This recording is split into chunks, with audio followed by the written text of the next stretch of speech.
tradition. Gets mad and Tim just starts talking. This is tradition. You're always chatting when we, but it's good because if you weren't chatting, it's like Chris and I would have to pick up the slack. Don't tell me Maccabees. I hear Mel Gibson was looking for a script for the Maccabees. Wasn't he? Absolutely. All right. Well, welcome everybody. Whether you're watching the stream live, whether you're watching it after the event, we're glad to have you with us. And tonight, our special guest is Chuck, KK6USY. I really appreciate your making some time in your busy schedule to join us, Chuck. And so this is an unusual one for us too tonight, right? Because we're usually a Thursday night crew. So we moved to accommodate Chuck, and I'm really looking forward to chatting with you, Chuck. Chuck and I had the opportunity to chat a couple of months back on the Coffee and Ham Radio stream, and that was a lot of fun. The guys, Chuck, yourself, and the rest of them are just incredible. But the other guys are okay. I mean, they're all right. I'll go along with that. Yeah, I know exactly how you feel. I know. So what's it like with Chris and Tracy all the time? They're okay. Yeah. Well, thanks for having me. Once a month, not too bad. Yeah, we're exactly. Okay. All right, good stuff. Hey, tell you what, let's kick this thing off. Let's go around the table, see what people have been up to over the past month or so, ham radio wise, and then we'll get into the meat and potatoes. Hey, Chris, Kilo 2, Charlie Juliet Bravo of K2CJB radio YouTube channel. What's been happening over your way, Chris? Well, not a whole lot ham radio wise. It's been actually just haven't had the time to get down here. And in fact, before we get on here, I've been noodling around like, geez, I haven't had this thing plugged in a while. Oh, I got to charge that thing up. So it's like, it's been a while since I've been down here in the shack. So I'm kind of hoping before the winter, because winter obviously is better for propagation. So I'm kind of hoping before the winter finally gives up the ghost, which I can't wait for. Actually, I can't stand cold weather. So, but I might as well get some benefit out of it and see if I can get on the radio and work some stuff. So, but other than that, nothing really new on my end. In fact, if any of you guys are subs to my channel, don't think that you've missed anything because I haven't put anything up for a while. So hopefully we'll get some time to. I do have a couple of projects I want to get digging into. One of them is I have an old Tempo 1 that I want to recap the power supply, convert the power supply to a 3-wire power cable, and then replace the tubes in it. So I'm hoping to make a little YouTube series out of that. So if anybody's into old tube radios, that'll be fun to do. So other than that, that's where things are at with me. So excuse me. Well, you know what? I think there's a lot of folks out there that are interested in tube. And I just think that's the tremendous resource because you don't see an awful lot of it on YouTube these days. That's true. But I do think there's some really good interest out there. Okay, let's move it right along. Tim, N9SAB of Aether Wave Antennas fame. How's it going over your way, Tim? Oh, it's cold. It's miserable. It snowed finally, so everything's not brown and gray. I don't know. It's cold. Yeah, we're starting to get green here. Oh, are you really? Where's here? California. The middle. I'm near, in between Sacramento and San Francisco. Like Modesto or something? City of Pinole. It's just across the bay from San Francisco, really. Northeast of it. Yeah, I've been there. I know I've been there, but I've been there. So it's green. Well, that's cool. I spent the winter in San Francisco once. I just remember it raining. It wasn't bad. It's been raining here lately, but we didn't have anything last month at all. I took the wife. We stayed at the Fairmont. That was nice. And then that's a nice place. Went home. No, nothing. The usual. Just recovering from. I didn't even go to Hamcation, and I'm recovering from it. How about that? But our friends at Comms Depot did, and I tweeted out there was a video somebody did of the booth, which was cool. They went into the booth and said, "Hey, what's up?" But everybody should go to commsdepot.com and check out the stuff. Because they have a lot of stuff. There's a lot of people on there.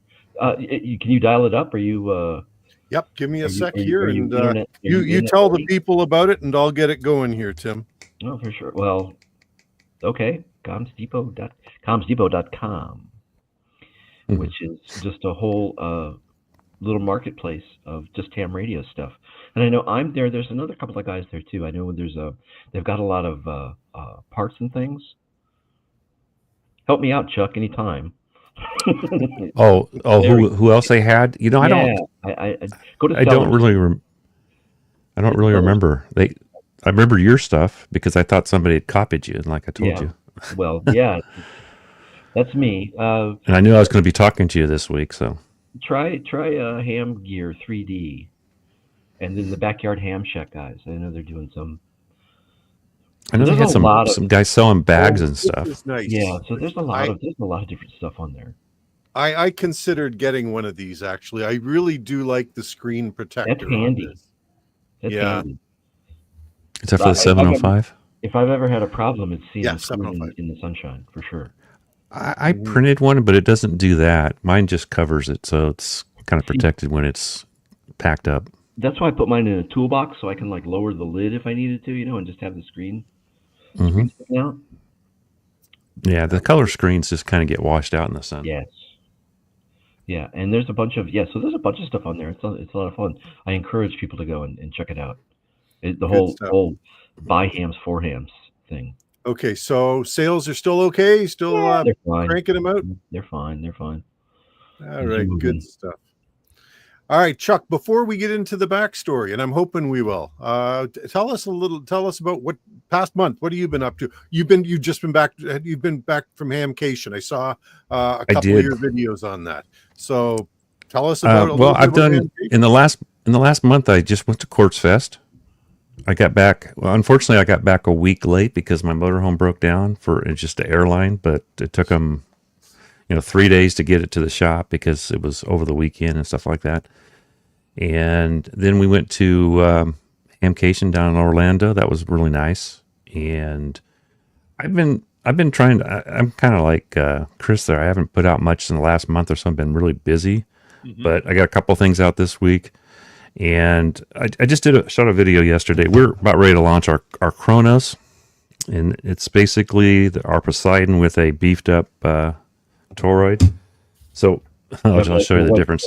So this is the Poseidon toroid, and this is the Kronos. So it's like 41 versus 158 grams or something like that. So what? 100 watts, 1,000 watts? I don't know what we're going to rate it for because we've actually put quite a bit through. Well, I'll just say Don in 5K. KST. I can't remember his call sign right now, but he just put 1,200 watts through our Kronos. We sent him one, 8 built one, and sent it to him. He was having problems with the one he tried to build, and he was chasing POTA or well, it wasn't POTA, maybe it was, but somebody was hard to get, and he was pumping a 1,200 through it. So we're not going to say it was supposed to do that, but it's a weird. The mix is kind of weird because all of our other stuff we say 50 on digital, but I've done 100 digital through our small one, and we've had one guy burn it up, but it still works. It just discolored, So I don't know what he was doing. I can't imagine doing 100 digital. I mean, you did that for fun, right? I mean, it's just like, let's see how high we can take it. Or well, yeah, when I N5 SKT, that was it. Yes. Thanks, Joe Brett. I'm trying to math on screen, but I just did this. I shot the video for this thing, and I have to apologize. It's going to be really long, people, but I wanted to cover everything because if you do a video on a build and you leave something out, somebody always notices that you left something out. And I try to keep 15-minute videos. This one's going to be like 30 something, unfortunately. But we're pretty excited about it. It's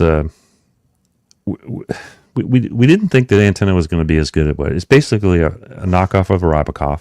We just did it a little bit differently, and we chose the toroid that most people's radio internal tuner will tune almost all the bands with it. But it still has dips like it should, not like some of the ones that just have a line across, the whole band. So, and it's one of the guys said it was the best thing they had at field day last year, and I'm like, well, okay, maybe didn't have much at field day, I know the guys around here have Yaggies at some of our field day stuff, so I'm not going to say it's better than that because it's not,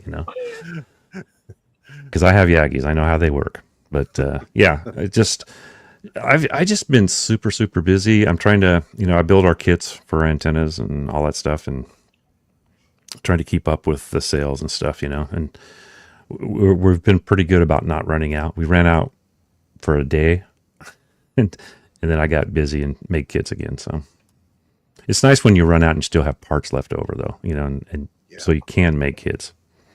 You know that, Tim. I'm sure, Tim. Oh yeah. So just sorry, Tim, were you going to go ahead? No. Okay. I'm curious, never having been to Hamcation before, and do you go every year, Chuck? I've been 2 years. Okay.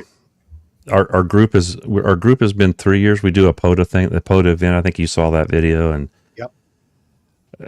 The guys that helped me put it on, then they hardly did anything for it. So I just did as much of what was going on there.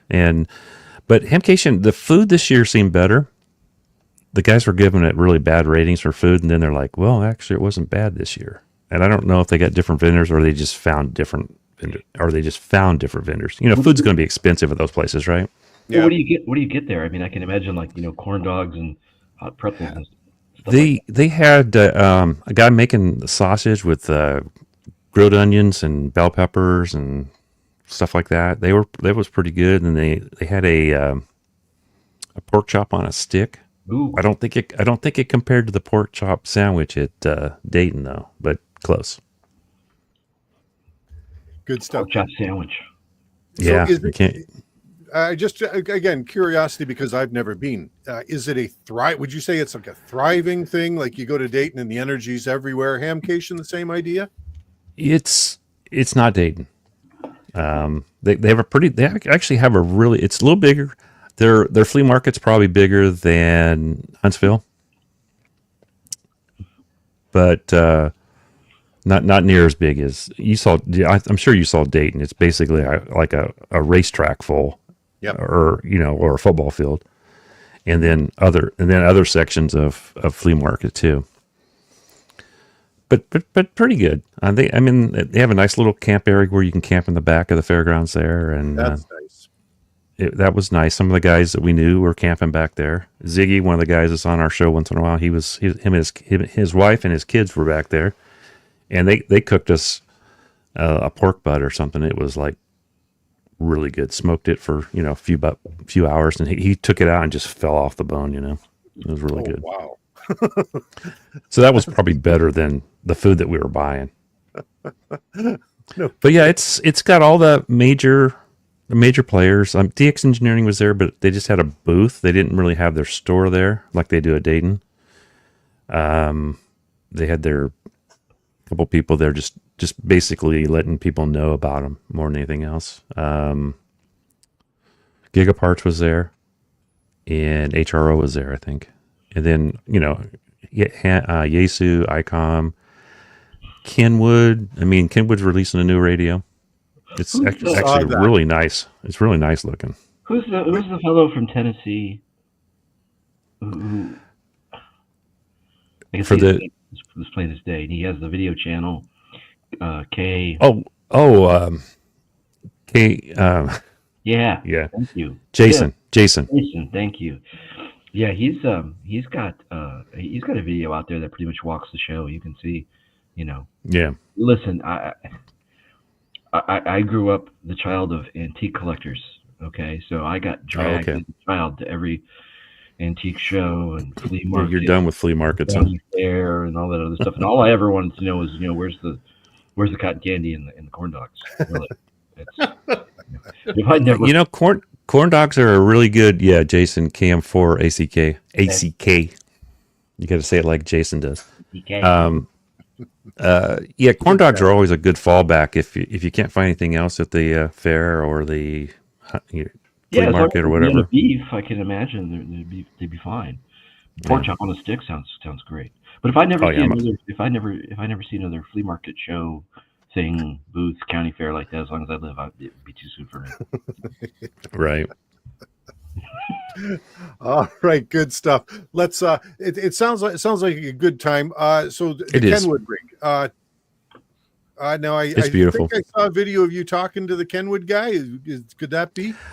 That's probably Jason. Jason actually talked to the guy. The guy knew nothing about the radio yet, so I didn't. Okay. I talked to him a little bit. I didn't even bother to interview the guy because okay. last time I interviewed the guy, I was cueing him on things about his own radio, and Yeah. people got mad at me for interrupting him. So Yeah, it's like I interrupt, or if I don't interrupt, you're going to miss something important about the radio because he forgot about it.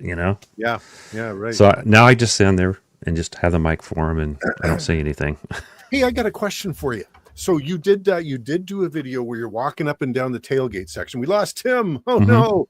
All right, Oh, he's gone. You were mentioned a talking flea about market and he bailed. Yeah, he's out of here. too much flea market talk. All right, we got to learn that one. You're talking about the camera you were using, a DJI Pocket. Is that what you got? Yeah, I'm No, curious. I got the Action. In fact, I just printed a cover for There we go. It's the more sports camera. Like this side. Like for motors, I use it. I got it more for motorcycle stuff. But what's nice about it is these things are super stable. You don't need a gimbal or anything. Have you ever used a gimbal? The gimbal does what it wants. You want to point this way, and the gimbal's doing this stuff, all by itself someplace, Yeah, and then right, you got to right. redo it. That one. Yes, like that. And it does. I turn it on and it starts doing things. I don't. It does what it wants to do. In fact, I've been printing today. So I printed up a thing here for my hat. Check this out. So this will go on here, and then I can mount the camera on top of there. So the next time we do our stream, special operator. that's right. Yeah. Wow. So next time we do our stream, I'm going to interview during our stream, but I'm also going to get it for my channel easier than stealing it off our stream later, which is usually you're up to. I mean, this will be good quality versus the stream is whatever it is, right? Yeah, right. I couldn't even stream at Orlando. My phone service was so bad there. I went and sat down and sold antennas instead. Yeah, absolutely. Okay, so would you recommend that? Because I was blown away. Saw you walking along. Okay. Very stable image as you were doing your rounds. There's three major players. The old one is GoPro. I don't suggest I have one. I don't use it because it's not reliable. And unless they fix something, I don't know. I did put a card in it that a friend of mine told me, and it has been better. The last update made it a little bit better. I have the old original DJI Action 1. This is the 5, so this is 4 versions later. Mm-hmm. It's never failed me. Not as good as my GoPro that I have was newer, and it has a little bit better video, but it wasn't worth the if you go out and do like a POTA and you want to get all your contacts, and all of a sudden you look over at your camera and it's like, oh, there's something wrong with the SIM card, and like, yeah. So you lost everything. And then you have Insta360. I've got one of their cameras also. I don't really like it because the screen's really small. It's a pieces camera. Like there's 3 pieces to it. Oh, and I didn't get the 360 thing, which is the cool thing about theirs. They does a 360 view, and you just go in your post and edit it whatever you want to see. mm-hmm. So I didn't spend the extra money on that. I was looking for. I'm into motorcycles too, and I'm contemplating starting a motorcycle adventure bike type thing also. That'd be cool. Yeah. Because unfortunately, the crossover from ham radio to that, I don't get the views that I probably would get if I was an actual station. But the cool thing is I can incorporate 2 videos out of one. Basically, I'll do ham radio on the ham radio channel, but I'll have my motorcycle, and on the other one, I just won't put the ham radio in there. I might mention it, Yeah. I Okay. don't know if they'll let you do that. But yes, if you if you want something they're not super cheap, but if you want something that's really stable, if you watch my video inside, the inside video was pretty dang good too, because it has a bigger sensor than the old ones do. Right. So it has better low light. And then I also found out after I got back, there's a low light setting also that I could have gone into for inside. I just literally got the camera, and I trust DJI enough that I just used it. Good stuff. Hey, thanks for that. And we're going to stop geeking about cameras now, guys, and focus on radio. I promise you. Okay, Chuck, here we go. This is the moment I've been waiting for. Tell us about your background. How did you get started in radio? How long you been in radio? Tell us this backstory about yourself, if you don't mind. Well, as of 6/10 this year, it'll be 10 years for me because I need to redo my license. Congrats. I started out pretty much CB. I wasn't going to do any ham radio. I wasn't really interested. I have to interject. Did you say you have to redo your license? You have to renew it. Renew it. Just basically do the paperwork, I think, and probably Canada, have to pay something. Their lifetime. Yeah. They've all really? been Don't have to fired. worry about that stuff. What's that? They've all been fired. There's no one there. Oh yeah, I may not be able to do it. That's true. Oh, and you can use that wonderful FCC website. Top drawer. Oh yeah. People like to get the. They didn't get any of that sweet USAID money, man. You know. Yeah, people like. Well, I don't want to take the test. It's too hard. But if you get your GMRS license, have you ever been on their website? I think it's harder. Personally. It is. The test wasn't that hard. And it was you really have to fumble around to get it. I think I spent as much time as I did on the test. Fumbling through the whole thing, but okay. Apologize for the interruption, Chuck. I'm unfamiliar with that because we don't have to do that here. yeah, it's every 10 years you have to renew. And I need to go watch a video on how to do that because I'm sure it's probably better to do that than to try and go to the website and figure it out. So originally I was into, I was in high school. I had a CB and all that stuff. I got out of it for years. I was over at my mom's house. My dad had passed away, and I was going through his stuff, and I found some of his old CB radio stuff, and I got into CB radio. Well, then we got into, I really didn't want to do ham radio. I didn't know much about it. And the band just kind of went, CB was nothing anymore, right? When went to the bottom of the cycle. So I had a good friend in this other online thing that I was on, and he talked me into getting my license, and I have to say I really enjoy it now. I mean, way more than I did you legally, okay, you have better options, right? We know CB is probably some of those CB guys are probably putting out more than 1,500 watts. I don't know that for a fact, but they're using ICOMs and Jesus. Yeah. And some of those guys have better audio than some of the hams I've heard. I mean, so some of them, they really take it serious. And I tell you what, they're more, I think your older CB guys are more into building their own stuff also than a lot of hams are these days.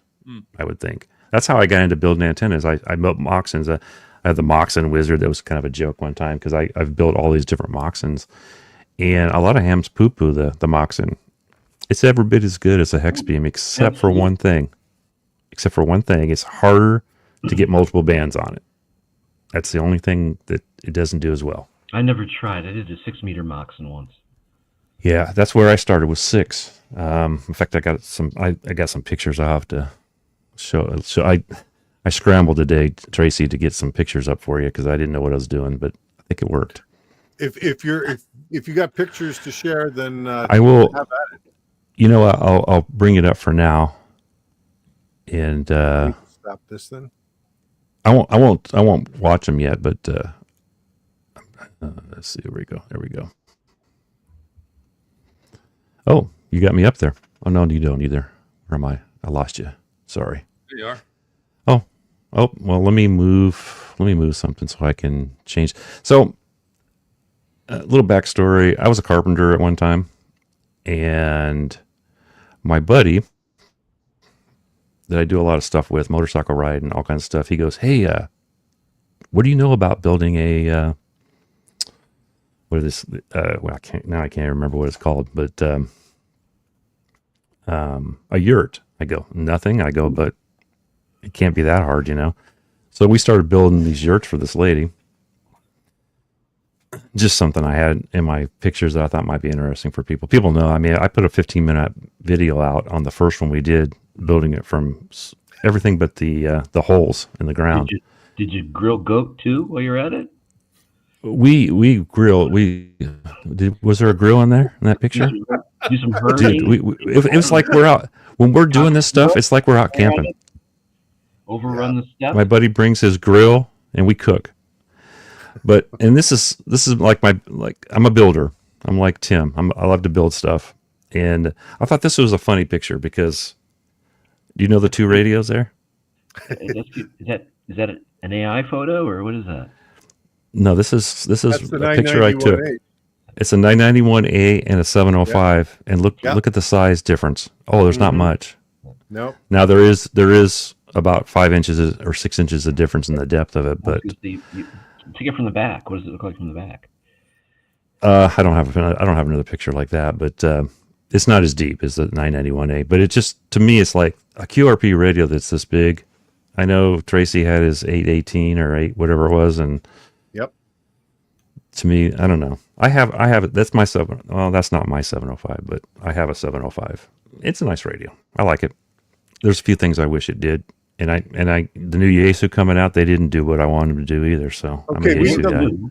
Listen, this is the perfect forum, Chuck. Can we talk about that? Tell us. What do you want to talk about? Yeah. Okay. So you just mentioned a couple of intriguing things there. Okay. So you like the 705. It's not a great rig. What do you think they could have done differently? And then with the Yaesu rig, what did they miss out on? Okay. So I'll compare. I have a KX2 and I have a 705. I'll compare the two radios. Digital stuff, the KX2 doesn't hold a candle to the 705, right? You have to have extra stuff like a digi-rig and all that stuff. But my KX2, I can take it out with the internal battery and get 10 watts out for 45 minutes to an hour before it goes to 5 watts. That radio was around. The 705 comes out. It does 5 watts with the internal battery, right? So to me, that's a miss. You already had something out there. I don't really think they're trying to compete with the KX2 because the KX2 is so much smaller. I wish I had that on top of these. You got to power all that fancy display and stuff, and it's just. Actually, it's pretty efficient. I think. I know Tracy's probably checked it. I don't really care. I just take a bigger battery. I don't really care what my radio draws. Everybody's into that. I ran my 991 for years. Okay, so that's the first thing. I think the audio on the 705 is pretty good until I got my 710.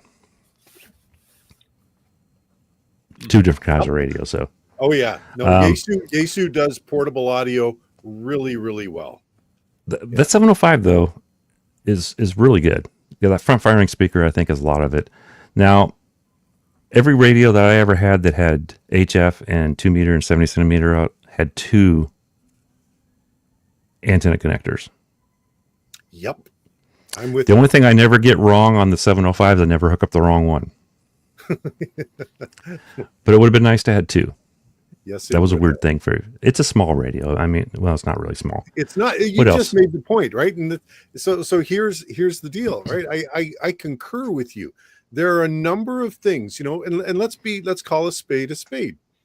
Now, the 705 is not a Chinese radio. You can tell just by operating, right? It's the fit and finish it's a nice radio. Is way ahead. But it's not a small radio either. So I'm not buying the fact that you can't have 2 antenna inputs and that you have to use that crappy little speaker mic with the 2 little things. You haven't got a proper connection for a handheld microphone. Hey, because look, my hands are fairly big. Right, this little thing, it's just not great from a user experience perspective. Well, and who uses the speaker in that exactly little speaker? Why would you use that when you got the one on the front of the radio pointing right at you anyhow? I mean, I've never used it. I've never hooked it up, ever. No. Now, let's see what else. I mean. They say they can't fit a tuner in it. My KX2 is a third the size of this. It has a tuner in it. They'll tune anything. Yep. Mm-hmm. It would have been nice if something that big, if the tuner was actually inside. Yeah. But if you watch YouTubers when it came out, well, I only use resonant antennas. and then when the tuner comes out for it, they're all buying the tuner. Oh, why do you buy the tuner? Because you only use, oh, that's right, you want it's. Yeah. I wouldn't say clickbait, but you know. You got to keep the content coming, man. You know. You do, and I'm not that good at it, I guess. Because Tracy and I had this conversation. I was like, I don't know how you do it with the whole YouTube thing. I couldn't do it because you got to keep coming up with stuff. You know. You do. It's hard for me anyhow. I mean, my buddy Tio, he did 4 videos yesterday. How did he do that? But he told me they're short, so I'm like, so 2 minutes worth of videos? Come on. You know. So I don't know what else. Now I've always been all I ever hear people that love ICOMs, they hate Yaesus because of the deep menus. I use the 705 and I have a problem going through the menus in that because it's different. Because I'm used to you're used to Yaesus also. Yep. No, but I tell people ICOMs. I've used a lot of ICOMs over the years. Oh, have you?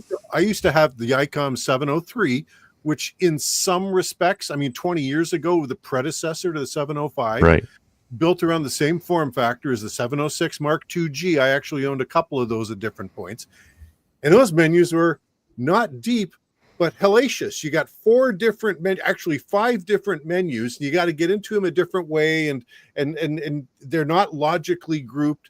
And I do find some of the same thing with the 705. You got a couple of different menu buttons on the front panel, and you got to try to remember, okay, what goes in where? You know, the command I'm looking for. Where is go into FT8 mode and come back out? You've heard of it doesn't make sense. Haven't you, Tracy? I don't. Sorry. Ham Radio Deluxe. You heard of it? That would be for home use, right? No. I don't take a computer with well, you listen. It's different for digital operators, right? Look, I love my. No, it is, and I'm not. I love my A17, and I get the whole menu thing. But when I'm out there doing stuff, I'm doing 1 or 2 things, and I can navigate. Listen, I can change the color on the display. I can go from the front antenna to the rear antenna. I can change modes. I can change power levels. And that's kind of all I really need to do. That's right. That's all I do on my Yaesus too. The menus that people hate, I'll tell you. There's now when the 7300 came out, it's a pretty good sounding radio. It only has 3 adjustments, right? Yeah. Low, mid, and high. My Yaesu has like that's right. 10 or 15. So if you know somebody, which I do, I got some guys that helped me twice I set my audio up. The second guys, we went with a little bit less rag chew. And I can't tell you how many people I use this mic most of the time on my 710, the one that came with. How many people comment on how good the audio is on my radio? Yeah.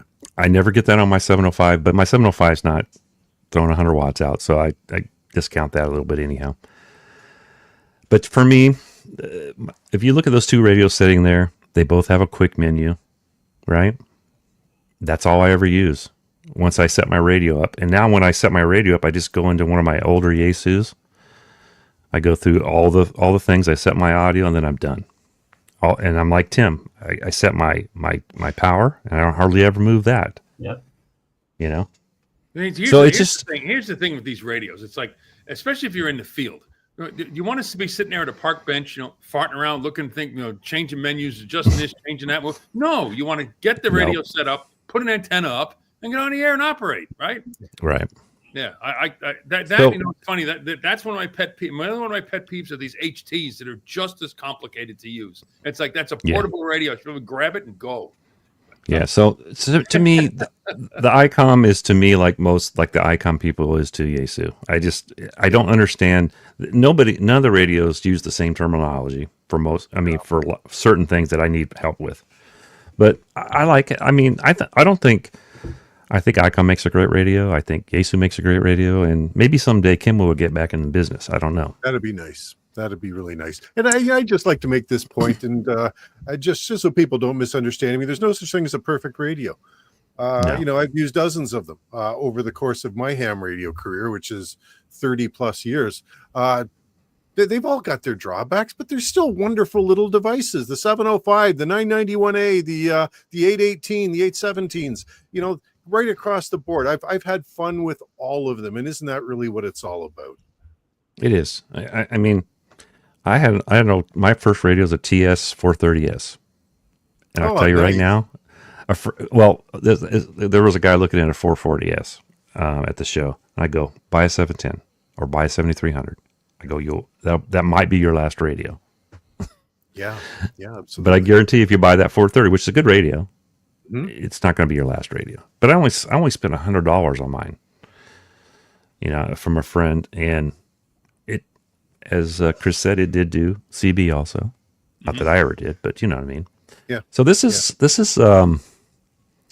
my son lives down here, and my wife and I were babysitting the grandkids, and I got to do a POTA, and this is at Morro Bay. Morro Bay? Yeah. And really beautiful place, right on the beach. And I have to tell you, man, I was using my 705 with a little amp that was getting about 35, 40 watts out.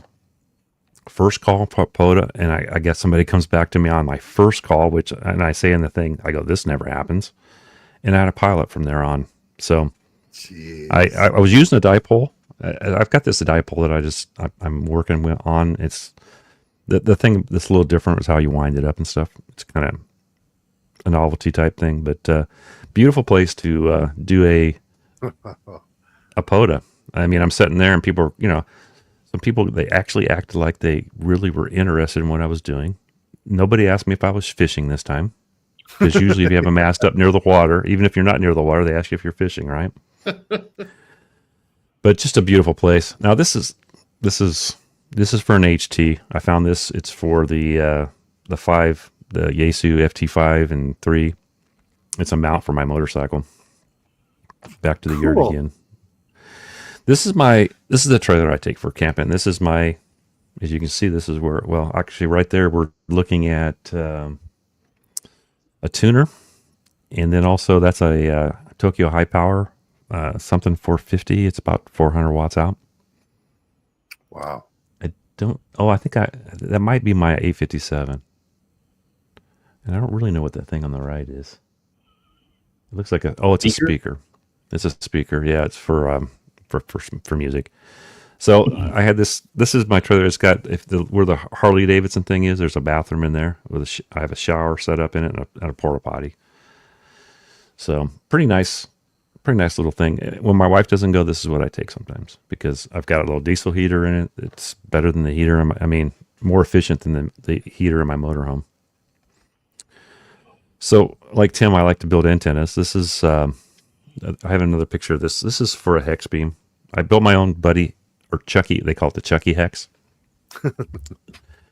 Very similar to theirs. Not quite as fancy as theirs because I don't have the tooling and stuff that they have or whatever they're doing. But you'll see in this is my first Moxons or hex beams I did on a full size. This is way smaller, and unfortunately, there on the grid. What's that? The centimeters on the grid, or inches, or those are inches. Inches, okay. So 3 by. So it's 3, 1, 2, 3, 4, 5. 3 by 5. Yeah. It's. I have a picture. Yeah, like that. Later of it with a on the old one. Was that a 9-iron? This is. Do you guys know Colin from Scotland? Yes. M0. Yes. This was MMX or something like that, or yes. Yeah, good guy. Yes. So this is his adjuster wave. We promoted him a little bit because I thought people need to know this guy, because this guy knows more than a lot of people doing YouTube these days. Super, super smart on this stuff. So are those like 10 poles with pulleys zip tied on them? Yeah, they're pulleys for like sailboat, small stuff for sailboat stuff. Oh. So I built this adjuster wave. Pretty awesome antenna. Not something I want to set up all the time, but really nice. It works well. So it has. I have a fixed 20 meter vertical, and then I do 40 on it usually with the part that you adjust, and then it'll do 80 to probably down to 6 probably. So I just wanted to build it myself. So here's how we talked about 3D printing before the show. And what I found out is you can make some pretty nice exact templates by 3D printing, right? Sure. So the black part is my 3D printed part that I put it over to my my metal and mark it all out. This is my baby. I built this thing, built it from scratch. You got like you got like a water jet or something you're using, or you just For what? The metal? Yeah. A grinder. You're cutting okay. Angle grinder, or not an angle grinder, but a cutoff. Yeah. 4.5-inch grinder. This is a 87 4Runner. If you look in the front, it's got a solid axle. It didn't come that way. I put all that stuff in. There's a back. What's that? Climbing rocks? Oh yeah, it's a rock crawler. Rock climber? So it has 15 forward gears. It has two low ranges in the transfer case. Those are big 35-inch tires. And this thing it'll go anywhere. It does about in the low range. It does about 5 miles an hour in fifth gear. Yeah, sounds about right. And this is the if you look at my logo and stuff, this is the logo for my adventures part of my channel. Very cool. So I talked my buddy into going out and do a POTA with me because we're on motorcycles. He loves the motorcycle. We're on quads. We rode our quads up to this POTA. So let me get this straight. Hold on a second. Here, I'm trying to keep score. So there's the trailer, the quad. Oh, I do a lot of things. The rock crawler. What did I miss? I've got a photo to show you later. Dirt bikes. I have dirt bikes and street bikes too. So. Okay, the motorcycle. Yeah. Okay, at that. So this is my 705. So while I'm doing the activation, my buddy, I wanted to build one of those little not a barbecue, but a solo stove. So I built my own solo stove. We carried it up there on the back of the quads. My buddy's over there cooking hot dogs for us as I'm making contacts. He goes, "Hot dogs are done." I got my 10. I'm done. I actually took my. Everybody just swirled on me there. I don't know if you guys lost me or not. So it was the first time I actually took my I think, Chuck. my 705. So you have to add high-speed internet to that list of toys there. It does. I do have high-speed internet, but oh, wait a minute. That's my wife. Dang it. I've taken it a lot better than my wife would. I'll tell you that. So do you guys know what this is? That looks like was that 1.2 gigahertz? Mestastic. I got into Mestastic. So this is a 3D printed Yagi. I've got this one, and now I've got one that's got 5 or 6 elements. I'm trying to get into Sacramento. I get those guys, but I live in a hole and I can't get out. But eventually, I'm gonna figure it out. So, like I said, I like making antennas, like making stuff. Nice. This is something we saw at Quartz Fest. He's got this antenna. It's a dipole with traps. It's a lot. I mean, it took the guy this year. It took him a couple hours to set his antenna up, but it's a pretty cool antenna once he gets it set up. Yeah, it's always been a peeve of mine. That's why I have N9 SAB antennas. You just that's right. Start that thing in the tree, man. That's it. Yeah. Well, to be honest, he was setting up some other stuff too, but it took him a while. So this is another picture of this is the adjuster wave now. This is the top section of it. Oh, okay. And that's where those pulleys you saw are up there. There's one at the bottom and 2 at the top. So the stainless steel wire goes up and over and back down. And that's how you get your adjustment. Or say that again? I'll have to look at that. I don't know what that is. What's he doing? So it goes up like this, and then it goes up, over, and then back down. There's a string that pulls it through, and you adjust for your SWR. So from I think it does 80 to 6 or whatever. It might go to 2 even. And how tall is that? Now that's on a spider beam, 12 meter, so 40 feet. Yep. A little less than 40 feet probably. And there's reels on the bottom. Am I right? I have 2 reels. Yes, 2 fly reels. One reels it out, one reels it in. Mhm. And actually, Colin, he knew of me at the time, and he sent me the reels because I was having a hard time finding them. He goes, "Yeah, they're hard to find." He goes, "I won't tell anybody where to get them, but I'll send you two." So there's another picture of the guy's Yeah, that's cool. trap dive. It was pretty. This was from 2 years ago, actually. He was there again this year, though. And here's my newer version of that Mestastic. So that's 1, 2, 3, 4, 5, 6 elements now. But you don't have to get all the way out, right? I mean, you just have to get to the next node, right? So if the guy on top Yeah, of the but hill, the next node is unfortunately over a bunch of hills. So I went out one day and I shot this thing towards Sacramento on a hill, kind of by my house. And one of the guys gets back to me. I got into their Discord. And he goes, "Chuck, where are you at?" I go, "Pretty near my house." Why? He goes, "You just hit my no with one hop." Oh, yeah, there you He's go. in the other end of Sacramento, Folsom area. jeez. So I was on to something.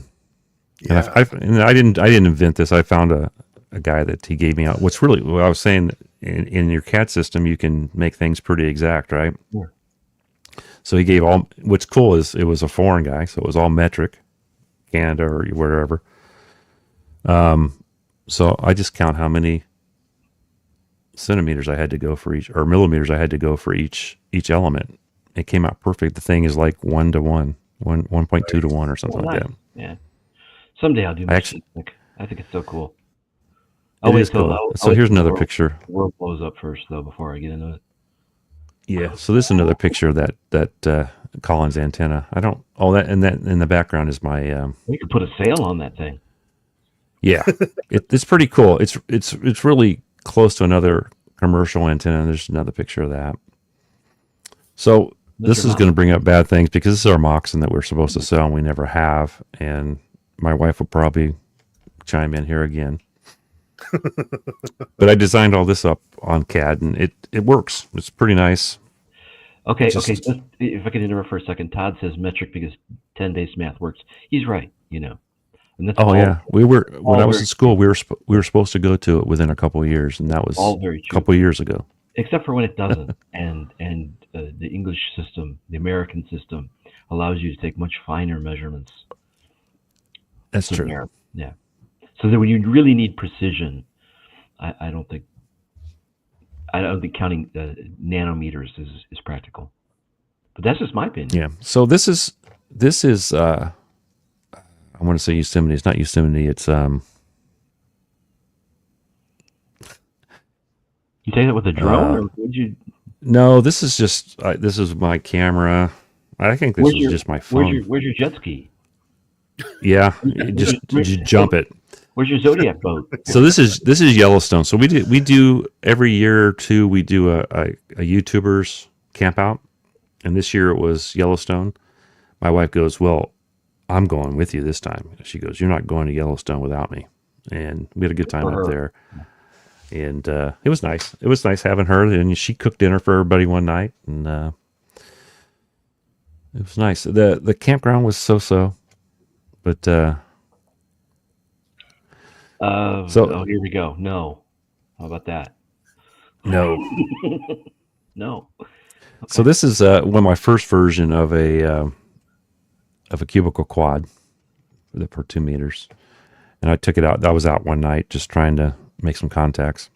And, you and I have had a similar journey, I think, because I've tried all of these things. Well, I never actually. You're still a couple steps ahead of me, but before I started building my own stuff, I went through all of this, and it was curtains and half squares and bobtails. Mm-hmm. All half squares are awesome antennas. Yeah, it was so much fun, and it was just okay when the weather was nice.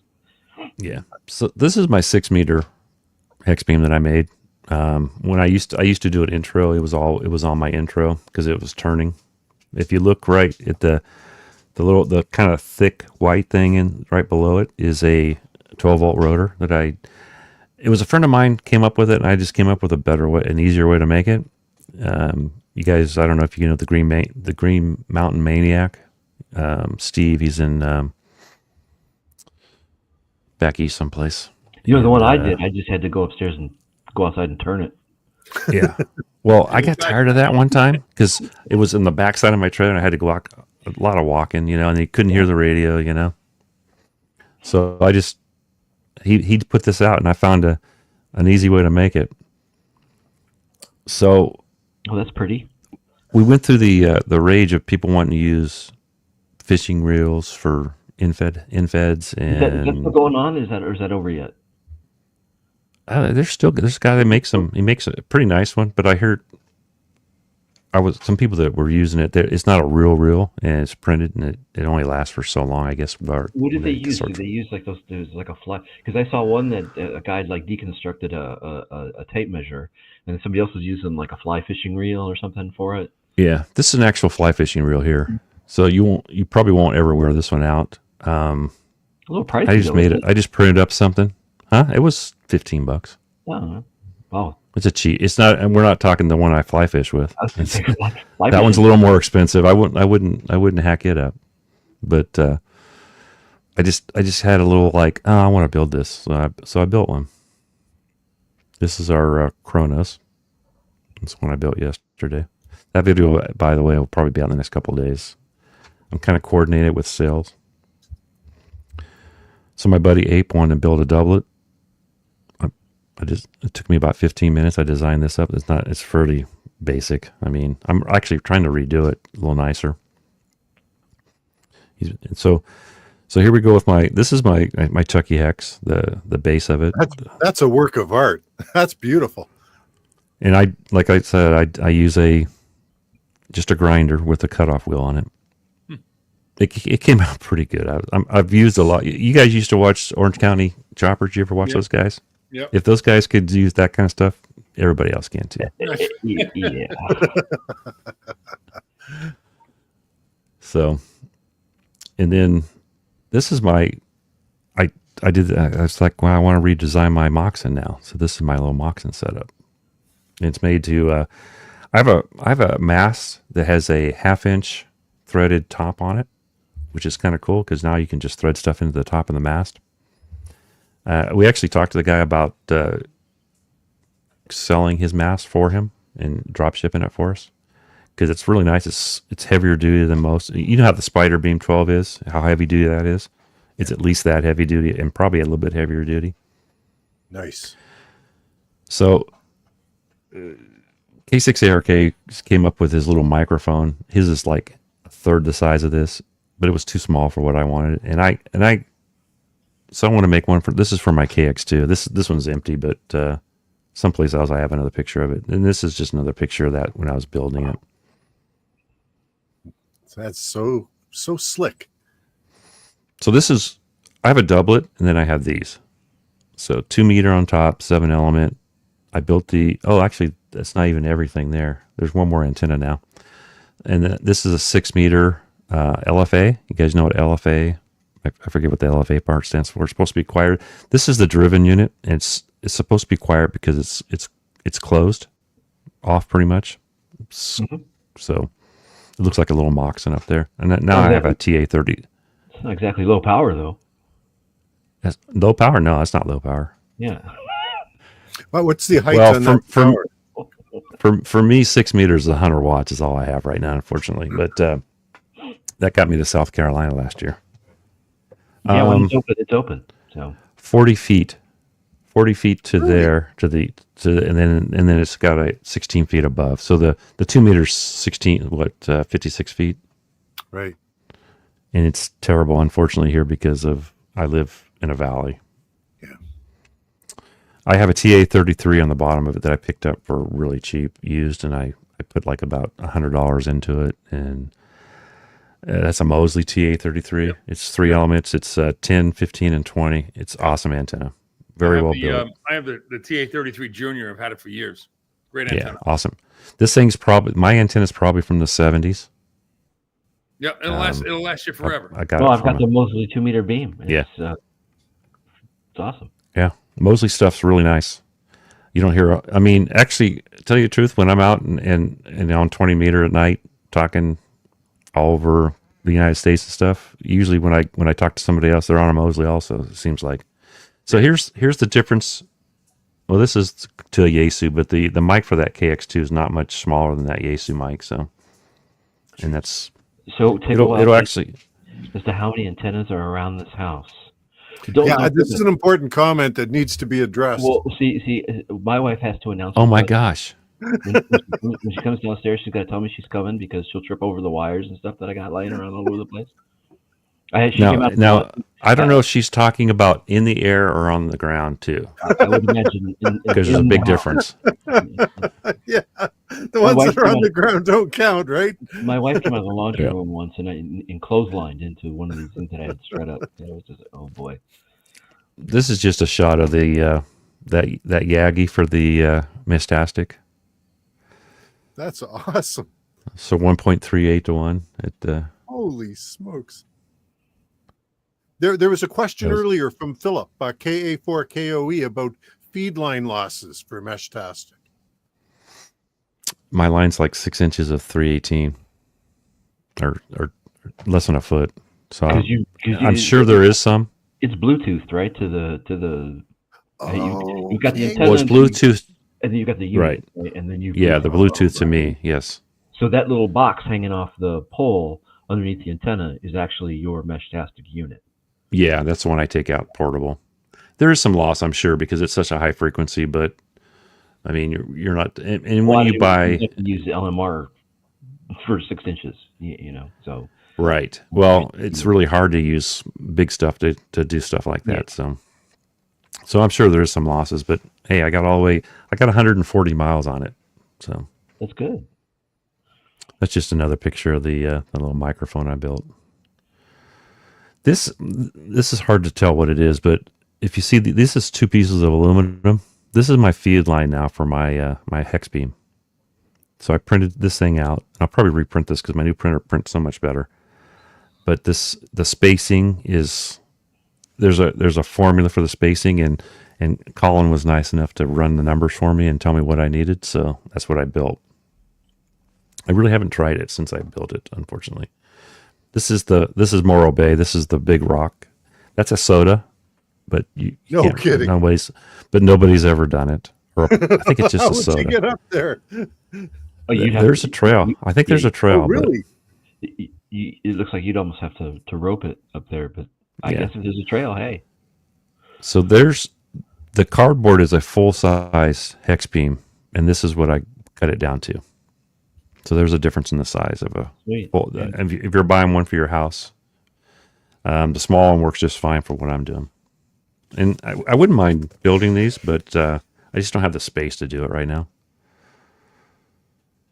And this is another little project, infed half wave on the BNC banana toroid wrapped in there. I see, right? There's a toroid in there, and then I actually have one that has dual toroids, and that thing would take 30 or 40 watts for a little while on sideband, not digital. This is my rotor, my rotator, if you don't say rotator, 12 volt. It just got a little small motor, and I had one of these laying around. I'm like, wow, I wonder if that'll fit in there, and it fits perfect. The motor that I got, I put these out there for people on Amazon, and Amazon's telling me, oh, your motors are sold out. When you want to pick another one, I don't bother. But pretty easy. You just drop it in there and run the wires. And this is my latest cubicle quad. I designed up all the little parts for it. And what I found out, when you do that, everybody wants the STLs for it. And I'm not happy with them yet. I was telling you earlier how I can go and take something out of Tinkercad, put it in 360 and fix things up a little bit. And that's what I want to do before I put them out there for people. But it's made to, if you look at it's got it's got the PVC in one end, and then it's got one on the side. So one's vertical, one's horizontal. It's all how you turn the feed line. This is for 70. Is that a wood centimeter support running through there? Yeah, just a piece of wood. I cut it 1/2 inch piece of wood because I did it on a round one the first time on the basically the same. But then you got to lock it down. Driveway markers. Yeah, it's hard to lock down. Exactly. So I saw the video on this. You did a beautiful job on this. So I took the video. I burned the wood. I forget what they call that. It's some kind of Japanese thing to protect the wood. Yeah, there you go. was just Shosugiban, for those who didn't catch that. Shosugiban. Japanese wood preservation. Yeah. so it's like I said, I love to build antennas. That's the little toroid that was inside there. Thank you. It is cute, little T, a little 50, I think. There it is. The capacitor is almost bigger than the toroid. Oh, sure. That's amazing. I did this. K6RK has that one that he built on the toroid, and I'm like, man, that's so hard for some people to do. So let me come up with something a little bit easier to build. And this little piece is good for a lot of antennas. I mean, I think Chameleon's selling something on it right now for. I use them extensively. Good money. Chameleon's got okay. So and all due respect to Chameleon, that's fine. I understand what they do, but they have it's because I was looking at it the other night with a friend, and it's a random wire. It's like a 40-foot piece of wire connected to a binding connector, and it comes with a bag and a winder and all bunch. So it was like $250. I was like, okay, I'm sure it's wonderful, but you know what? That's not for me. So, yeah, I agree. Oh, this is the bottom part of the adjusty wave. So on this side, there's a flywheel on both sides of this, and then the wire goes out into another pulley, like you saw the 3 pulleys earlier, right? And then it goes up and then over and back down, and then it comes down to the back side. Does it make coffee too? What's that? Does it make coffee? Sure. Yeah, right. You can grind coffee while you're doing it. And this is just another picture of my so for a Moxon you use some kind of a support, right? Right. Up. So that's for the support going up. And I did my first one with just aluminum tube, and I had some tin snips, right? So I was just snipping the aluminum tube, and I had it was so long ago, but it was just a tap and die set, right? So I just drill a hole and then just thread everything through. Your stuff is so much nicer. My first Moxon was for 11 meters, and I used two pieces of tubing with 2 hose clamps or 2 clamps, right? They used to have something called an X beam too, right? Mm-hmm. Which I think is just a modified Moxon of some kind, but it's just a cross with the wires taken on the outside. But 11 meters is that's about as big as is practicable in right, without a workshop, a real shop. Right. I had a hard time figuring out how to get it long enough. So this is just the bottom one is for the Yaesu. The top one I've got a cheap Chinese radio that I run on my bike. I don't care if it falls off or anything, So I put the little hole up there so it would catch the clip, so it would hold it in. And there's just this is the Rubicon Trail. I don't know if you guys have ever heard of that. It's a famous rock crawling trail. It's in Northern California. It's a couple hours from my house. And somebody gave me an extra shell, and I cut the back shell off. So you wouldn't believe how much weight that took off the back of my truck, taking that back corner off. Oh yeah. See, I've got the Rubicon Wrangler, and it comes with the fiberglass hard top and the soft top. And I remember we first got that, and summertime came, and I was like, and I used to have convertibles all the time, so I'll just take it off, But right. I got in the back there and tried to lift the thing off. Once I got the bolts out, no way. It's 450 pounds. Yeah, right. Crazy. So this is my model I made to test with for the Chronos. It's on a different box. It barely fit in this box, actually. Yeah, you're going to run out of gods sooner or later. You're going to go Egyptian, maybe? I don't know. That's Ape and Jim loved to name them by the gods, and the Chronos was Poseidon's father. Yeah, because you're going pretty far back there now. I mean, and then Chronos ate all of his own kids, supposedly, right. So they wouldn't kill him later. There's a famous picture. Remember the little picnic table that I showed you earlier?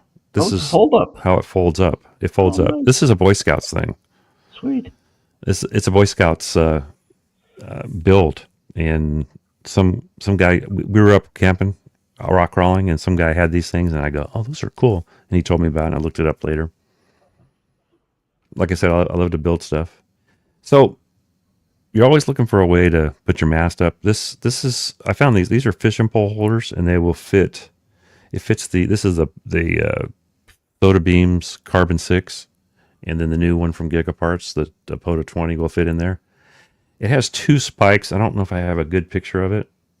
Oh, we were going to make the smoking ape dipole, and I drew this up one day as a joke. We gave a bunch of kits to the youth on the air to do, and I go, let's send them this one. They can make this dipole. That's actually pretty cool. I thought it was kind of cool. It took me about 10 minutes to make it, and it's the ape tenna. It's funny. There's that table all put together. It just all fits together in pieces, and I did mine a little different, so I didn't have parts sticking up and stuff, which made it not as flat. Now, this is something from the Jeep world. These things cost $500 or something, $300, something like that. All it is a plow disc that they fill the center hole. So I built my own. This guy in New Mexico sells these for $35. You build it. Really good to cook. You cook whatever takes the longest in the middle, and then you push it out to the edges. It's like a wok kind of, and you just keep pushing everything out to the edges until everything's done. You cook everything on one pan. It's called a scottle. Scottle, I think. I think Shane Scout 75 showed us a photo of one by his probably trailer has one. he was on in the fall. I tell you what, it's a great. It cooks really good. You have to basically you season it like you do a cast iron. And this is when I first built it. This is one of my buddy sent me this picture. We did Kraka Mountain or something like that. 2 weeks after this, all this burned in one of our fires down there, Southern California. Wow. Now in Southern California, you can go out and do a SOTA. You get on top of a hill. You can take your handheld, and you can probably get 10 on a weekend. Get 10 contacts summit to summit with just your handheld, because you almost throw a rock to the next one. Yeah, there's so many of them down in the area. Wow. So it was unfortunate that it used to be like a ski resort here, and if you watch the video, I've got like pictures of the ski lifts are still there, and I guess they're all burned up now. But there's just another picture of the Scottle thing. Nice. And that's actually the Collins antenna set up there with the radials and everything coming off it. And this is the mountain down there in Quartzsite, Quartz Fest. We went out there. We were out doing a POTA right here. There's a little area to do the Parks on the Air right there. And that was my setup. Desert. That was my setup for the desert until my wife went. Well, I took my motorhome last year, but I was taking this trailer and just camping out of that. What the antenna that was on that tower? Radios right there. That's my Moxon, my hex beam. It's a 6 meter hex beam. Oh, okay, monoband. Gotcha. So these are the rods for this are from Tractor Supply. They're electric fence stakes. Basically, they're fiberglass. A little heavier than the. So this is actually one of my favorite. And I'll probably never sell this radio unless they come out with something to replace it. A57. I have my buddy's 891 and this at the same time. I don't like the 891 menus. I'm going to complain about Yaesu menus on that radio because I like this better. This one, you got a button, you just flip through the gear, through the different bands and stuff. And it's in alphabetical order. Yeah, and it's 2 meters and 70 centimeters still. That's the only reason I got rid of my 981A because I still had this radio. Right. And this is worth more than, right now, I can get more than I paid for it. So brand new. So setup is pretty much the same as the 817, isn't it? 100 watt just a bigger version screen. Of it, very similar. Yeah. And my buddy Javi is the guy on the left. He leads the SOTA at Quartz Fest every year, and that was just some of the people that went with us that year. I actually rode my motorcycle to the top the first year, and it was cheating, I know, but I got off the motorcycle. I wasn't on the motorcycle when I did my activation. Sounds like fun. Sounds like fun. And I was my buddy Javi. He rides. He's not as good a rider, and I'm glad he decided not to go to the top, because I was like, oh my god, this is steep. It was like this. Wow. I walked it last year, and I was like, I'm never going to walk this hill again. It was so bad. Getting up is fun. But Getting down, I think, would be scary. That was my problem, getting down. I didn't eat breakfast. Didn't really eat anything before I went. Didn't take anything with me. It was stupid. I did it last minute. That's what. Yep, I needed the 5 miles an hour and fifth gear low. Yep. Yeah. My 4Runner, it would have been great to go up there with that. Yeah. And I think that's all my pictures, so I'll stop the screen. How's that? All I guess I can. I know that from experience because of all the SOTAs we have around here. There's a sand dune on the lake that's, I think, a meter. Where are you at? Yeah, I'm in Chicago. Chicago. I did a. So I'm at heaven. What did I do in Chicago? Oh, I did an Invis thing in Chicago one time. It was sort of Invis. It really wasn't. Tower count? It probably does. We should do skyscrapers on the air, man. You know, You can do anything. go downtown. I felt bad. I was out in the desert one time, and I was in the desert on the air, and this guy thought I was doing POTA or SOTA or something, and I felt bad when he came back to me. He goes, "Well, what's your dude?" I was just kind of joking, because if you put POTA or SOTA on the end of your CQ, somebody will answer you. Yeah. Right? More so than Wait. if you just yell CQ, unless you have a really strong signal, and that's hard to do POTA sometimes. Yeah, just, you know what? There's one point I wanted to make here, Chuck, and that's that for folks that may not be familiar with you, Chuck is actually, he's really somebody special. Most of us will go out to a POTA and we'll take a car. Chuck takes a tour bus. I was waiting. Yeah. I was waiting for the tank or the half track. Yeah, half track parked on the that back. poor thing let me down this year, though, man. No. First time ever.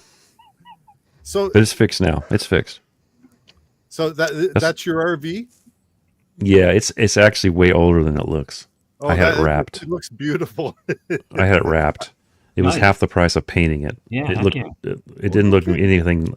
It's a 2002, so it's an older one. It's a diesel pusher. It's got a Cummins 5.9 in it. My buddy was following me up to Quartzsite. We were up the hill, and he goes, I won't be keeping up with you up hills. He goes, my motorhome won't go that fast.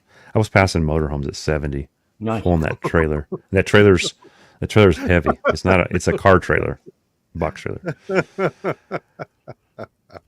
I don't know why it was running so good. And then on the way home, it took me a week to get home because the air line broke in it. And it's funny, we couldn't even hear an air leak, but it was enough to where it wouldn't air up. The brakes, it has air brakes and everything on it. Oh man! So I wanted, I always like to take a little bit of time, and we've already talked a little bit about gear, but I know that, and you mentioned it a little bit earlier. Let me see here.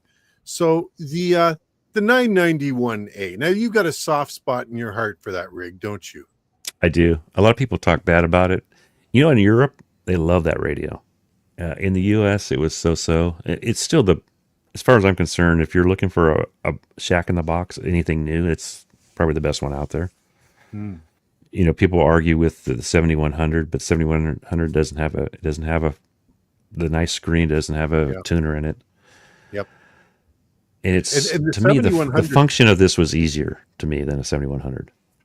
And I would agree with you. I've got a friend who's got a 7100. Now Chris has a 7100. He's got it installed in the vehicle, which is probably the ideal application for it. Thing that if it came down to between the two of them, I could live with a monochrome display, but I really like the all-in-one form factor of the 991A rather than the two-piece design of the 7100. Those the front doesn't mate with the whole rest of it, so you haven't got one complete unit. They're two discrete components. And but like you said, for a mobile, it's actually a really nice screen for a mobile. Well, nice that's size too. When I was looking at radios back then, and I forget what the other choices were, because I've got that radio a number of years now. I really went for it mainly because I can leave it in. There's one mode with the screen where the frequency I'm on is pretty big font. So as you're driving, as I'm driving, I can take a glance down and see it. I don't have to like, I'm not looking around the screen. It's just there's the numbers right there, easy to see. So it's a nice little radio. Liberty Cave in the chat here has my old 991A. I was going to sell it at the flea market at Pacificon, and it never made it to the flea market because he found out I was selling it, so he bought it. And you know what? I don't want to start rumors because I don't want to, our buddy John Kruk doesn't like it. And John is a really good friend of mine for Yaesu, but he doesn't like speculation. But I have to tell you, there's a guy there that works in Cerritos he's one of the guys in charge of the repairs. And I said something, I'm waiting for you guys to take the 710 and make a 991A out. And the look on his face was like, how did I know that? I might be reading him wrong, but it was like, the look he gave me was like, that's coming, Chuck. But they can't tell you. They can't tell you that, and people get mad at John because he won't say anything. But he's on NDA or MDA, whatever this is called. He gets fired if he tells you something that's not supposed to be told, right? Yeah. So, and that guy will not tell me anything. He is so tight-lipped. And you did an excellent video on repairing the 991A. And I got to tell you, I owned a 991A for a couple of years. I thought it was a terrific radio. One of the things that I thought was just a killer feature of it was the backlit buttons. You don't see enough of those. So when you're out operating somewhere, you're doing field day or something, you don't need to have a light shining on the face of the radio to actually see what you're doing because the buttons were they backlit? I don't even remember them being backlit. But absolutely. Yeah. People complain about that on a lot of radios these days because nobody does it. Yeah. And how hard is it really? Exactly. And LEDs nowadays. The 710, which you've got, I've got, nice rigs, but they didn't put backlighting on those. It's like, why? I love the 710. 710 is such a good radio. It's such. For the money, there's not a cheaper radio out there usually. Yeah. And you want to buy a 718, an ICOM 718? It's like they're light years apart. The 990 or the 891A, okay, but you step up to the 710, you're getting something completely different. I did a video on like lower cost radios and stuff, and I left that ICOM out, and I also left out what's the kind of off brand that's like the fourth Japanese radio. Alinco. I left the Alinco off because I really didn't know anything about it, and now it's not even for sale. But my reasoning is the 718 doesn't do 6 meters, and it didn't have a tuner. And I think I was doing it kind of for like technicians, and technicians can do 6 and they could do 10. If they're looking for a radio to start with. And it wasn't that I actually forgot that ICOM still made that radio, and they just brought it back. Yeah. Same thing as Yaesu. They new parts now because they lost some of their parts for it. So yeah, I've never used one. I used to recommend the 450 from Yaesu. That was a pretty cheap, good radio. Yep. For a long time. What, the 450? Not as good as the 7300, huh? The 450s. 450 is what I got. I've never seen a need to replace it. Right. As far as like a shack radio, I don't need all of that. I get into some like a Hermes light, and I've got what's the other one I have? It's a ELAD. I really like them. The ELADs, it's actually a portable radio, and unfortunately, the guy that knew the most about this is a Silent Key now, and I actually chatted with him a little bit on emails, and I wish he was still around because there's some things I would like to do with the ELAD that I haven't found. Nobody else did. Nobody knew what an ELAD was. Sure, ELAD's I didn't know it. Though. There's a guy actually. Yeah. I'll say it again, the Treasure Coast Ham Club down in Vero Beach. I know they have a couple of ELADs that they run. Their software for that will run on the cheapest, least expensive laptop that you can find. Now the Hermes Lite is a different story. The Thetis for that stuff takes a decent computer. In fact, when I was running it on the computer I'm using right now, it would max my computer out when I was trying to stream with it and use the radio at the same time. Huh. And I got it. I mean, it's not super powerful computer, but it's not a slouch either. So I bought one of those little small. It's actually 12 volt even computers, little box computers. The only problem with those two radios is to buy an amp to get you some decent power out. It's expensive because transistor amps are really expensive these days. Mm-hmm. But there's some that'll take that 5 watts and make 1,500, so which is not quite legal. I don't think in the U.S. I've heard of guys taking. You can make your own. Well, but I've heard of guys doing the. They got these 5 or 10 watt radios. They add like a 40 or 50 watt Chinese amp onto it, and then they. I know a guy like that. Yeah, I know a guy like that too. I know a guy like that too. Right here. So I was running this. This is a 50 watt. So I get 50 out of that into my AL80B tube. I run a tube amp. You are one of those guys. Well, you got to keep your audio good, right? So that amplifier you're just holding up. You hold it up again. Micro PA50. Let me untangle it. So it's a micro PA50. Yep. Good little amp actually for the. Not super expensive. It's not light. There were some cheaper ones out, or some that are about this price that were silver and stuff and they weren't. This one actually has filtering and everything in it. I think Ape actually did a test on the filtering, and the filtering's pretty good except for like one band. It was a little high. Mm-hmm. Mine used to auto sense. It doesn't auto sense now anymore for some reason. I don't know what it is. Well, that's a shame. I also did I bought a relay for it. So I have a relay it'll keep both of my amps at the same time. And I get about 500 watts out that way on the ELAD. So that's the ELAD's not much bigger than that. So I bought this, I kind of got this to take out with my KX2 because this and 50 watts, 50 watts out, it'll do 50 watts usually. Still lighter than taking my A57, but I get 100 watts. That's my whole thing.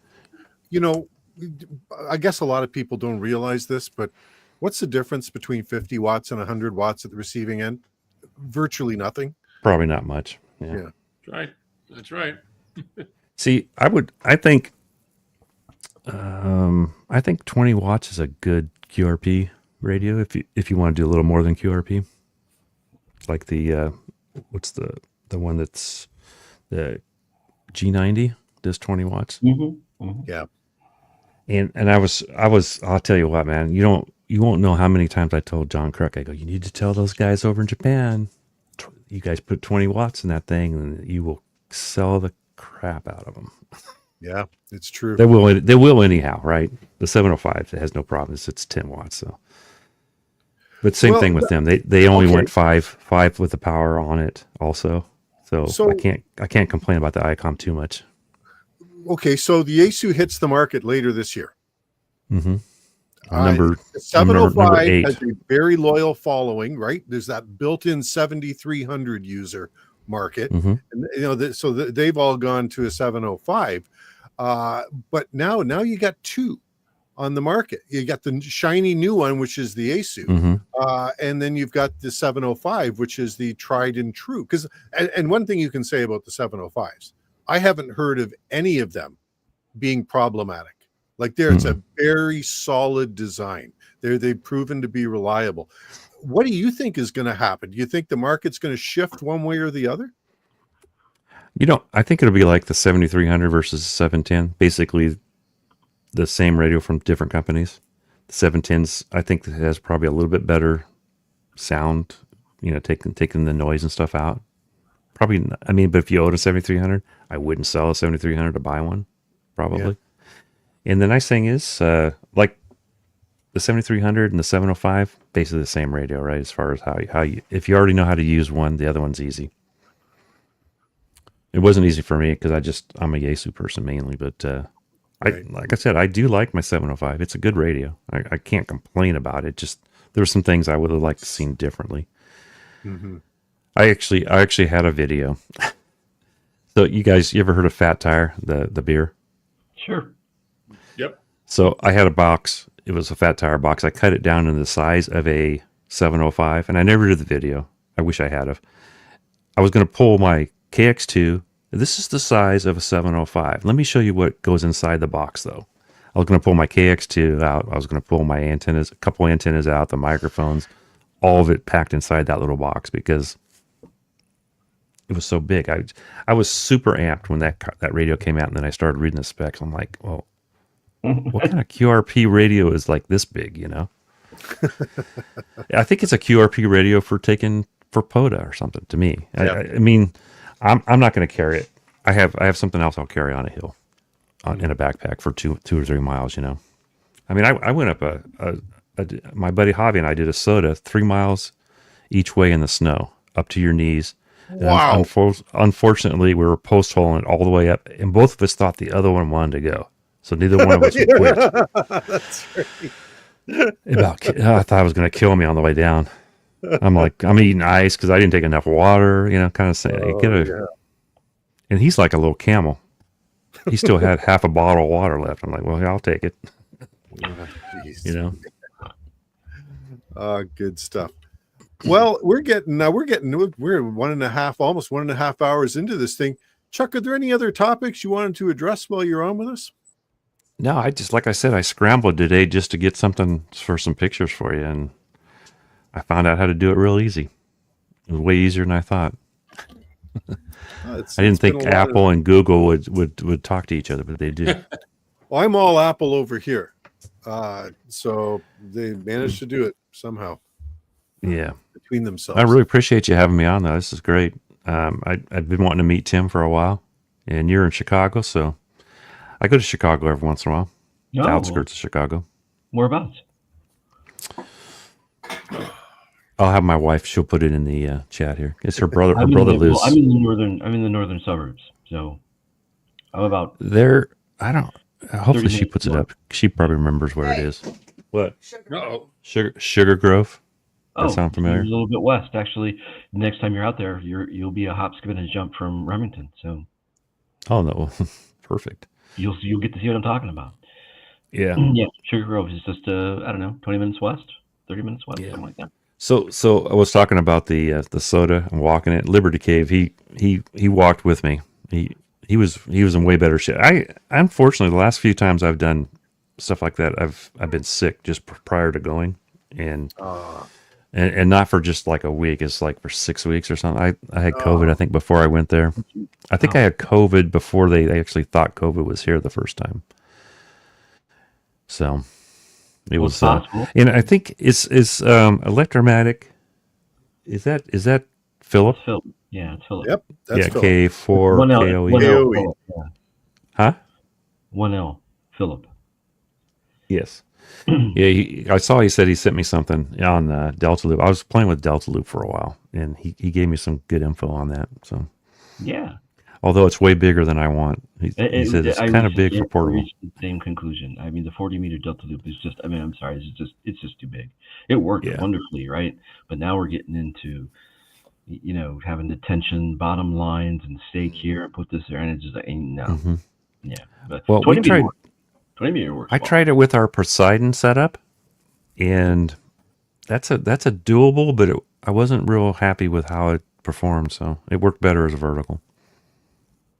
But I'll play with it some more. I actually have one all done up, and he gave me some pointers on where to feed it. And Yeah. I think I fed it where he said not to the first time. Yeah. Yeah. So Yeah. I I'll wanted to definitely try that again. for a long time, but it just 40 meters. I mean, the thing needs to be, you know, 40, 50 feet in the air, really. And it's just not, it's not practical. Well, I guess my buddy Ziggy said that I said something. He goes, I love that what you said the other day. I go, well, what did I say? He goes, 20 is money. Because 20 meters is my band. I mean, here, if I do POTA, if I do 40, I'm not surrounded. Like if you're in Chicago, you're surrounded by the United States, Oh, yeah. or Yeah. you know. I don't have that. I mean, I'm lucky to get into like Utah if I'm, on 40 on a good day. Portable. So 20 is my deal, and I've taken my 20 meter Moxon and got the guy on SOTAs, the guy it was like 10 feet in the air, and I get the guy from France, But Yeah, I think 20 he was 20 doing a lot of lifting. 20 and 17 have always been my favorites too. I mean, 40's great, and even though I'm surrounded by U.S., I'm also surrounded by urban sprawl and noise. So 40's Right. 40's a tough band. Real late at night, I can get in. I have chats with people in Texas and places like that. So I mean, but for my money, if I can only take one thing, it's going to be 20 or 17. Yeah. I had to pick one, or two. Right. We're gonna work on the 17, like that 17 foot whip. Something to hook that onto. Get you multi bands. Yeah, I just had such bad luck with whips. They just. Well, if you want to do 20 and higher, that's a great setup because you can adjust. You just keep adjusting it to what you want. Sure. I'm sure Tracy's done that before. Oh yeah. Well, the super antenna was. The super antenna was the Wolf River coil and all those other things before there was coils and all of that too. So I had the super antenna. It was MP1, MP2, something like that. And you go out there and adjust everything up and down and do that. But it was just ended up being too many fiddly bits and stuff, and radials and all that. I had to just dipole. Well, our Poseidon, I can set up in 5 minutes and be on the air. I mean, it's just basically a vertical with a couple of radials. In fact, the original way is 25 and 25, which is even easier than ours, I think, because one radial is way easier than 4. They're always twisted up for some reason. Yeah. Twin whips make a nice circle. They do. All right, guys, thank you very much. Chuck, really appreciate your being around. Let's just go around the table real quick. Some final thoughts. Chris, final thoughts from you. I'm fascinated at the build stuff. Yeah, me too. You've got like a little manufacturing setup there, which is I've got cool. My wife's not lying when she says there's a lot of antennas around my house. Yeah. Hey, look, that's how you learn. You experiment, so that's cool. That's right. Yeah, that's great right. Great stuff. Oh, hey, here's just before we go, question: any progress on the Coffee and Ham Radio 2 meter Moxon? It's there, it's ready, but we just haven't been able to put it out. It's a cost thing. Because we like to, like our winders are multi-jet fusion, which is super expensive. The machines are $50,000. It's a type of printing, but it's a powder, and that's what we'll put it out with. And we price the thing, and it's so expensive to have it done that to do it that way. It's just kind of cost prohibitive. I don't think people want to spend. I mean, you can make it cheaper. You'd have to make 50,000 of them, and then the per unit cost goes down quite a bit. Yeah, it's when you go from 100 to 200 on our winders, it's a big difference. But that's a lot of money at one shot, though. Yeah.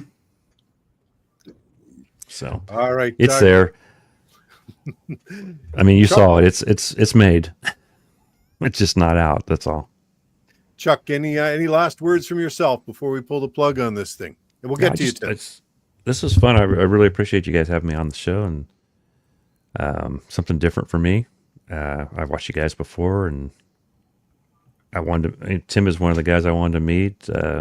I've watched Chris's stuff before too. Like he needs to put more out though. That's the problem. I know. That's like same with me. I mean, I tweet his stuff when it comes out. I'm out there pumping him up. There you go. That's what it takes, man.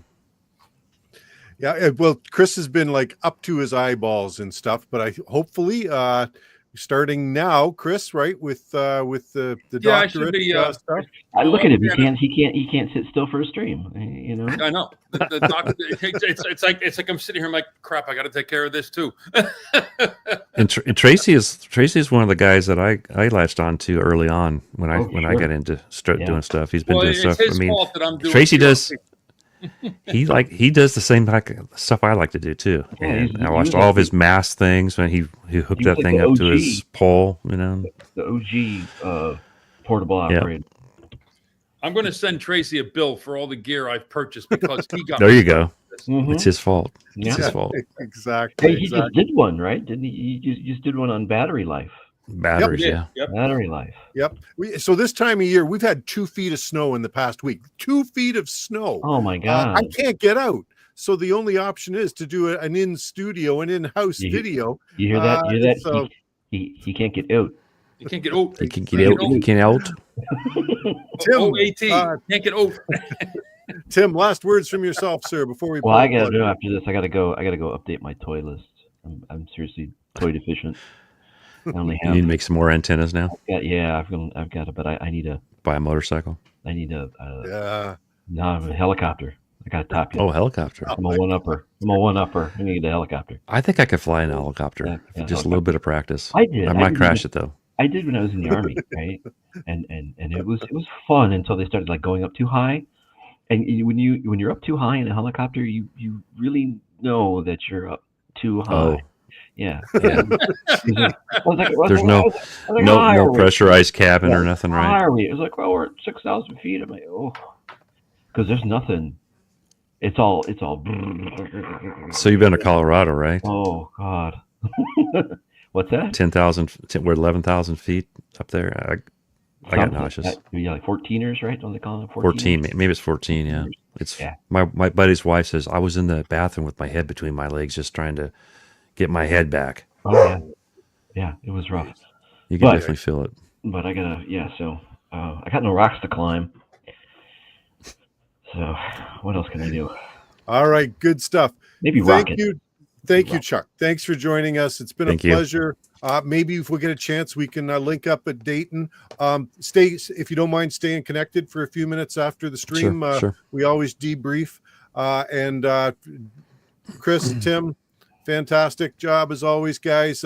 If you haven't subscribed to Chris's channel, Kilo 2 Charlie Juliet Bravo Radio, please head over and do that. The link is in the description below. Aether Wave Antennas, link is in the description below. And of course, Chuck's YouTube channel, link in the description below. Go make yourself known at those links, folks. And tell them to like and subscribe too. Like and subscribe, guys. Like everybody. and subscribe. That's something I never do, right? All right. I must be a rookie. Thanks, everyone. Until next month, we'll catch you then. Bye now. Thanks for being here, guys. Everyone.